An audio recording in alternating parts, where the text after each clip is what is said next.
Gracias a la organización por permitirme este tiempo. El tiempo es breve, el tema no es precisamente así como light si queremos profundizar en él, pero justamente la idea de esta presentación es dejar la inquietud de, no por el hecho de crear un cuadro de mando integral, como se le llama esto, un balance scorecard, si han escuchado, familiarizado con el término, que a veces parece ser solo potestad de la gran empresa.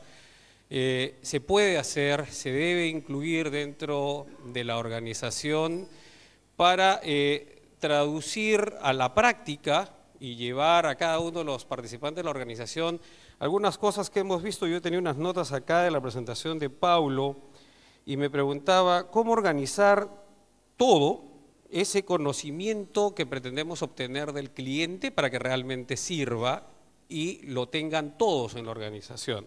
¿Cómo asegurar que la innovación, la encuesta que se hizo ayer, la innovación, calidad, valores, se vean representados en los servicios día a día y que esto signifique la motivación para hacer un trabajo en equipo, ¿sí? La respuesta quizás a eso es implementar procesos o tener claros los procesos, porque no hay necesidad de que estén documentados, ojalá que fuera mejor que sea así, pero va a ser mejor si tenemos una visión común del éxito. ¿Qué significa el éxito para la organización? ¿Qué significa haber realmente cumplido con los objetivos en función de una determinada estrategia? Y Paulo comentaba una palabra que quizás se hace clave para este tema, que es el backstage, ¿no? Todo lo que queremos hacer con el cliente necesita del soporte de la organización detrás. Y lo que quiere hacer la gente de marketing no lo puede hacer solo. Y lo que quiere hacer el entrenador no lo puede hacer solo.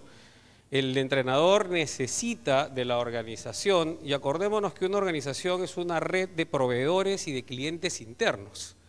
Yo proveo una determinada información a un área, me convierto en su proveedor para que ésta pueda producir un servicio que finalmente satisface a un cliente.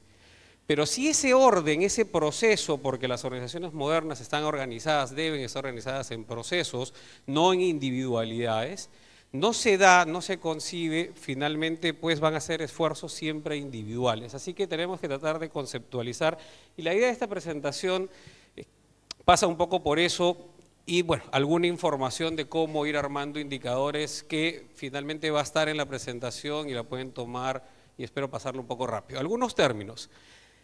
Gestión, gerencia, administración son algo que es del día a día. Siguiente. Pero más allá de lo que se pretende gestionar, aquel que gestiona una área de la empresa o la empresa, llámese gerente, administrador, director, propietario, es responsable pues de planear, diseñar el modelo, organizarlo y también asignar los recursos para ponerlos en ejecución. De lo contrario es pura teoría, ¿no? Pero lo más importante es que esta persona debe gobernar el proceso desde que el producto empieza por un lado y termina con el otro, con lo que realmente se desea obtener. Con esto alcanzamos objetivos y bueno, va a depender del ciclo de vida siguiente. Hay un axioma inicial en la administración que creo que todos tenemos presentes. Todo aquello que no se puede medir es imposible de ser mejorado. Entonces, si tenemos muchas ideas, muchas iniciativas, un amigo mío, filipino, que es mi mentor, mi entrenador de muchos años, me decía, ustedes los latinoamericanos tienen mucha iniciativa, pero poca finiciativa, ¿no? Se empiezan muchas cosas y no todas se terminan, o se concluyen, o estamos saltando ya a la otra, y este tiene que ver con nuestro carácter creativo también. Pero hay que tratar de tener un poco de iniciativa para poder hacer mejor la siguiente. Entonces, el gestor debe concentrar sus esfuerzos ¿en qué? En poder identificar las variables críticas para el éxito de la empresa. Si ustedes en su empresa tienen un esquema de planeamiento estratégico o simplemente una estrategia y las tácticas, o de repente no han formalizado esto en un plan, pero tienen claro a dónde quieren llegar, ¿sí? Pues tendrán que identificar cuáles son las cosas que no pueden dejar de hacer o que no pueden dejar de salir bien para que finalmente el conjunto de la estrategia funcione. Porque hay algunas anexas y otras fundamentales. Vamos a hablar un poco más adelante de eso, ¿no? Hay que revisar entorno de competencia, de dónde tomamos la información, qué procesos alimentan a quién. A eso me refería con quién es proveedor de quién y quién es cliente de quién dentro de la empresa, ¿no? ¿Para qué? Para que al final esa diferenciación que veíamos, ¿sí? Cuando hablaba también Paulo, se haga sostenible y finalmente dé posibilidades de competir a la estrategia. Siguiente. Te fuiste una atrás. Ok. Hay que tener en cuenta la velocidad del cambio del sector. El sector de fitness es un sector que todavía no está maduro, es un mercado que está en pleno crecimiento y pleno desarrollo. Eso hace que sea, por definición, un mercado que cambia muy rápidamente, que evoluciona muy rápidamente, por lo tanto hay que estar muy atentos, porque los mercados maduros quizás tienen una velocidad de cambio un poco menor, ¿no? Por lo tanto necesitamos dos cosas: eficiencia operativa, que es hacer bien las cosas en el corto plazo, ¿sí? Y también la visión estratégica y la rentabilidad finalmente consecuencia de eso. Siguiente. Ok, la organización, conjunto de personas y procesos. Nadie hace nada individualmente, no deben ser estrellas, esto es como un equipo de fútbol, ¿no? Podemos tener a alguien que destaque, que dirige, que guía, pero finalmente necesita el soporte de todo el resto de los jugadores, de lo contrario no funciona o solo funciona por chispazos. Entonces, estas deben ensamblar sus estrategias y decisiones sobre la base de aprendizaje. Aprendizaje para que finalmente se conviertan en recursos y competencias. Siguiente. Porter nos decía que para adquirir una ventaja competitiva se exige que la cadena de valor de una empresa, todo lo que va en consecuencia para conseguir un objetivo, se gestione como un sistema y no como la suma de las partes separadas, ¿sí? Entonces, basándonos en esta definición de Michael Porter, hablamos de procesos y no de actividades. Siguiente. Esto es un ejemplo de lo que sería el cuadro típico de una organización, donde podemos ver que hay algunas áreas que son proveedores de otras áreas y clientes a su vez de otras áreas, que necesitan la información o de que otro haga su parte para que tu parte finalmente pueda resultar, retroalimentar a la dirección, abastecer de dinero, de recursos a través del presupuesto, productos de calidad, desarrollo de nuevos servicios, pagos, en fin, todo está vinculado. Si la gente de marketing quiere hacer una campaña y contabilidad nunca le da el adelanto al proveedor, pues la campaña probablemente no sale, ¿no? O si no se paga a tiempo una factura, no te atiende más y en fin. Siguiente. Entonces, una organización eficiente tiene flujos de trabajo horizontal a través de procesos y estos procesos tienen una particularidad. Deben tener como eje central el producto final, que es servir al cliente. Si el proceso finalmente complica el servir al cliente porque están priorizando en que, no sé, pues el de tesorería tenga su trabajo más cómodo o el que compra de logística o alguna área, pues finalmente no tiene sentido, hay que revisarlo y replantearlo. Siguiente. Otra característica de trabajar en procesos es que se organizan equipos de trabajo pensando no en el cómo lo hago, sino el para quién lo hago. ¿Sí? ¿Quién es finalmente el cliente al que con este proceso del que yo soy parte va a recibir mi servicio? Esto da mayor dinamismo, da mayor competitividad, sobre todo en entornos cambiantes, ¿sí? Logra rápida adaptación, ¿para qué? Para dar soporte a la estrategia, a los cambios, a la innovación, a todas las ideas que van saliendo, que queremos implementar para establecer ventaja competitiva, para finalmente crear diferenciación, ¿no? Poner foco y todo esto que hemos estado viendo, inclusive vamos a ver después cómo lo adaptamos al tema de recursos humanos. Siguiente. Las organizaciones tradicionales, si me prestas un puntero. Gracias. Las organizaciones tradicionales de carácter vertical hoy están convertidas en organizaciones horizontales, donde se empieza con una serie de insumos que termina en un determinado servicio para los clientes externos y pueden involucrar varias áreas de trabajo, ¿no? Desde recursos humanos, la parte de administración, la parte de ventas, marketing, proveeduría, en fin, todos involucrados y alguien lidera este proceso para que el producto final se dé. ¿Siente? Puedo ponerlo aquí yo. Sí, perdón. Entonces, ¿qué queremos con esto? Organizaciones más dinámicas, que corran, que avancen más rápido y que finalmente la creatividad y la innovación no se vea trunca en el backstage del que estamos hablando, ¿no? Bueno, importantísimo para poder medir, y habíamos dicho que todo aquello que no se puede medir, no se puede mejorar, pues antes de saber qué queremos medir tenemos que planificar, ¿sí? La planificación estratégica también a veces parece ser un término de la gran empresa y no necesariamente lo es así. Todos tenemos que planificar con más o menos nivel de profundidad. Al final no se necesita siempre de toda la formalidad, pero hay cosas que deben estar claras por lo menos para un grupo. Decíamos también que una empresa está motivada o un grupo de empleados está motivado. En la mañana escuchaba la presentación de recursos humanos cuando alguien pues tiene que ser calificado en términos de performance. En mi experiencia, el gran problema no solamente es que las calificaciones se hacen una vez al año, sino que el grupo de personas que trabaja en esa organización muchas veces no sabe exactamente qué significa éxito para la organización. ¿Sí? Cuando todos tenemos un criterio único de lo que significa el éxito, o sea, logramos X indicador, X meta, X resultado, y eso es éxito, ok, todos vamos a eso. Pero a veces las diversas áreas tienen visiones distintas de la empresa. Integrar toda esa comunicación no es fácil.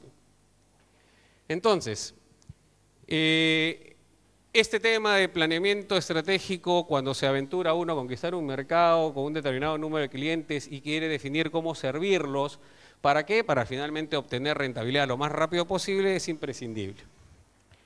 Sin embargo, ya decía, puede ser más formal o menos formal, pero mientras mejor descritas estén y más acertadas sean las hipótesis con las que uno inicia un plan, ¿no? Porque al final es eso, un plan. Creo que va a pasar tal cosa, supongo que el mercado se va a comportar así, la competencia va a hacer esto, mi cliente necesita tal cosa, y estas estén identificadas en el corto, mediano y largo plazo, los objetivos a conquistar serán más fáciles. Ok, entonces, si tenemos un planeamiento formal y los supuestos están bien elaborados, la base será desarrollar procesos eficientes que permitan que las personas hagan su trabajo para conseguir un determinado éxito. Esto con una visión compartida de lo que significa el éxito, todo el mundo sabiendo exactamente qué significa que esta compañía sea exitosa, ¿sí? Y comunicándolo a través de indicadores de gestión que lo sinteticen, elimina ¿qué? La subjetividad. En esas famosas evaluaciones de desempeño donde solamente el jefe a través de algunas preguntas te dice está bien tu trabajo o no está bien tu trabajo, cuando no ha habido un indicador claro, el margen de subjetividad queda muy alto, ¿no? Entonces el evaluado dice, yo creo que me tiene cólera, no le caigo bien, pero si yo hice mi trabajo, ¿por qué me calificas mal? ¿No? Y finalmente, cuando no hay un indicador que se pueda medir con periodicidad mensual, por ejemplo, esto es como mirar el espejo retrovisor. Te digo lo que ya pasó, ¿no? Y pasó hace 12 meses. Y recién te hago la parte prospectiva para el siguiente año. Entonces perdimos mucho tiempo para que esa persona cambie. Cuando existe un indicador del proceso mensual, semanal en algunos casos, o bimestral o trimestral, nos permite cambiar la estrategia, enmendar y recuperar de repente ese colaborador rápidamente. Hay distintos tipos de planeamiento, el corporativo que es a nivel estratégico, la elaboración de mapas y toda la parte de misión y visión, la parte táctica que va, que el alcance es de mediano plazo y está en el nivel intermedio de la organización, que trata de convertir todo esto en planes concretos e indicadores de gestión, y los del muy corto plazo, que son los operativos, que ya entran en la parte táctica. Otro punto a considerar, las estrategias emergen. O sea, nadie tiene la estrategia al hacer un plan. O sea, yo no creo que nadie que dirija una empresa pueda decir mi estrategia es y no la cambié nunca y yo soy el mejor estratega del mundo. Pero ¿cuándo emerge una estrategia del grupo, del equipo de trabajo? Cuando tiene claro qué significa éxito. Cuando tiene claro en qué entorno se mueve y tiene claro a dónde quiere llegar. Entonces de repente un día mira algo, lo estimula y dice, uy, podría hacer esto también la compañía. Y esa no estaba en el plan, pero hay que ponerla y hay que implementarla ya. Pero cuando se reúne el equipo de proceso es una buena oportunidad para eso, ¿no? Entonces, decía, solamente cuando está clara la situación del macro y microambiente que rodea a la empresa. Sun Tzu, no sé si han leído el libro de este coronel chino de hace muchos, muchos años, nos decía en su libro El arte de la guerra, conoce a tu enemigo y conócete a ti mismo y en 100 batallas no correrás el más mínimo peligro. Y eso es cierto hasta hoy. Si sabemos qué fortalezas tenemos y sabemos si estas comparativamente con las que tienen los otros pueden resultar en ventajas competitivas, entonces pues vamos a seguramente salir victoriosos. Y Porter, uno de los padres de la administración estratégica, nos habla de 5 fuerzas para competir que tenemos que evaluar para desarrollar una visión de 360 grados que la vamos a ver ahorita más adelante. Esto es un poco el marco del planeamiento estratégico, ¿sí? Pero Porter, por ejemplo, nos habla del poder de los proveedores, el poder de los compradores, los productos sustitutos, la intensidad competitiva, ¿no? Si yo tengo un gimnasio y tengo claro que de repente en el sector se están instalando muchos centros de adelgazamiento vía máquinas de estética, ¿no? O plataformas vibratorias, y el principal interés de mis clientes en ese gimnasio es bajar de peso, yo no puedo decir que el centro de estética no es mi competidor. Se convierte en un competidor directo. Es un producto sustituto que de repente no está en el plan, no lo estoy mirando y es el que me está quitando clientes, ¿no? A esto se refiere Porter con los productos sustitutos. ¿Qué pasa con los proveedores, ¿no? Si en algún momento pues algún proveedor grande simplemente de cierta tecnología tiene un acuerdo con una cadena de gimnasios y no la atiende con el resto, automáticamente ese proveedor me está limitando la posibilidad de competir y así. Esto que parece un poco grande se los dejo como un modelo, que es el modelo de la Universidad de California, de planeamiento estratégico, donde siguiendo paso a paso cada una de estas etapas podemos llegar a algo que es fundamental. Vamos a llegar aquí.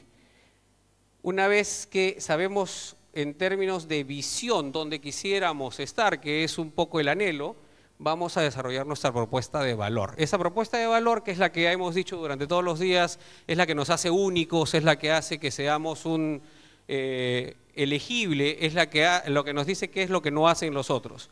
Pero esta propuesta de valor, que finalmente tiene una estrategia, debe terminar en indicadores que puedan hacer que finalmente se vaya midiendo para controlar que la estamos cumpliendo. Entramos un poco al tema de indicadores. Los señores Kaplan y Norton en el año 92 diseñaron un modelo que se llama cuadro de mando integral o tablero de control o Balanced Scorecard. Esto puede ser un software muy complejo, pero que al final termina siendo un medio de comunicación y de feedback de toda la organización de si la estrategia, la misión y los valores y la propuesta de valor se están cumpliendo. Vamos a pasar. Llamémoslo tablero de control, decía, o Balance Scorecard o cuadro de mando integral. ¿Se basa en qué? La definición de variables críticas de la empresa. Lo primero que hay que revisar, y esto es muy sencillo, siéntense con su grupo de colaboradores y digan, a ver, ¿qué actividades hacemos en este negocio, ¿no? O sea, desde lo que hace el counter, ventas, marketing, personal trainers, de lo que hace cafetería, lo que hace la venta de ropa, si tienen estética o no, cada una de las áreas de servicio, qué es lo que están haciendo, y luego pues empiecen a darle prioridad según el impacto que tiene en la estrategia y en el servicio que quieren hacer. Y van a encontrar que hay cosas que dicen, mira, si esto no sale bien, nada sale bien, ¿sí? Y denles un ranking y van a empezar a encontrar esas variables críticas y luego hay que ubicarlas dentro del concepto de un proceso. Quiere decir, ¿quiénes son los proveedores para que esa actividad salga bien? Y tenemos diseñado un proceso. Integra la estrategia y también las personas que comprenden ello, y hay 4 perspectivas básicas. Se puede tener perspectivas desde el cliente, lo que significa adquisición, satisfacción, fidelización, las de aprendizaje y formación de crecimiento. Otra de las cosas que hace cuando tenemos diseñados estos procesos en las organizaciones es que si la rotación es alta, ¿sí?, no se vuelve a tener la curva de aprendizaje nuevamente. Si el director o el gerente de ventas se fue o alguna de las personas de ventas se fue, pero el proceso está bien diseñado y documentado, la persona que llega nueva sabe exactamente qué tiene que hacer dentro de ese equipo de personas, ¿sí? Entonces la curva de aprendizaje no se pierde. Procesos internos, identificaciones de mejora, curva de experiencia, y la parte financiera, obviamente, son los 4 ejes principales donde tenemos que implementar procesos. Todo esto vinculado a la visión estratégica de la empresa. En el caso de finanzas, pues tendrán que ser los ratios financieros, procesos internos, la clave para satisfacer clientes. En el caso de clientes, qué hacer para alcanzar la visión con ellos, y la parte de crecimiento, sustentar capacidad de cambiar y mejorar de la organización. Pongo esto como un ejemplo porque que identifican es una consola de sonido. ¿Han visto cuando un DJ o un concierto de estos, o una orquesta simplemente, o un ingeniero de sonido de una cabina está manejando una grabación? Tiene, no sé, pues unos 200, 300 perillas que mover. Cada una de esas, imagínense que es una actividad que hace la empresa, ¿sí? Pero dentro de esas hay 2 o 3 o 4 perillas que si se mueven o se mueven mal, no sé, la voz del cantante, por ejemplo, pues se va a notar un desastre, ¿no? Pero hay algunas que son pues los medio agudos o los medio bajos, que si de repente tienen una descalibración, alguien que no está muy afinado ni siquiera lo nota. O sea, no tienen un impacto tremendo en la organización, y dependiendo del tamaño y el número de actividades, debemos identificar cuáles son los guías para que la organización finalmente suene bien.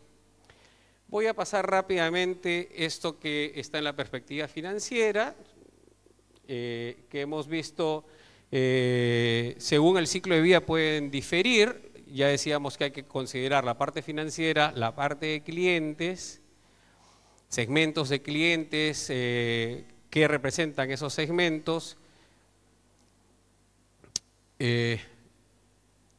Este es un modelo de retención, por ejemplo, un proceso de retención de clientes. ¿Cómo se organiza un proceso de retención de clientes? Yo tengo una empresa que no soy consultor, simplemente soy un empresario del tema del fitness, pero tengo formación en el tema de dirección y de marketing. Y aquí, por ejemplo, diseñamos un proceso que se llama retención de los clientes. ¿Quién es el propietario del proceso, el responsable? El gerente de marketing o administrador, según el tamaño. ¿Quiénes son los proveedores de ese proceso? Los trainers, las nutricionistas y el administrador. Ellos tienen que suministrar información. ¿Qué cosas suministran? Reporte semanal de vencimientos, reporte de análisis y logros y ofertas comerciales, ¿sí? Con esta información, el equipo de procesos se reúne semanalmente para revisar todas las membresías que se van a vencer la próxima semana, ¿sí? Tienen un listado de quienes ya terminan su membresía la próxima semana, y entonces, ¿qué sale de esto? Una oferta personalizada para que renueve su membresía en el gimnasio, en términos si fue una oferta o no, qué objetivo y los entrenadores el diseño de una nueva rutina para que se enganche con un objetivo de crecimiento, ¿no? ¿Quiénes son los clientes de ese proceso? La gente del counter que lo va a atender, la gente de ventas y el mismo trainer. ¿Sí? Acá se está compartiendo todo el conocimiento de clientes. ¿Para qué? Para personalizarle una oferta o una actividad con cada uno de ellos que la próxima semana pueden decirnos: adiós, se acabó mi membresía. Este proceso es estratégico, debería acabar con un nuevo contrato y empieza con el análisis del reporte de vencimientos. Pero hay otros procesos asociados, como es el registro en el sistema de la base de datos. Si no tenemos información de la base de datos, estamos muertos. Si su cobranza está al día, el récord de sus resultados, si consiguió o no los objetivos, y informes del área de nutrición.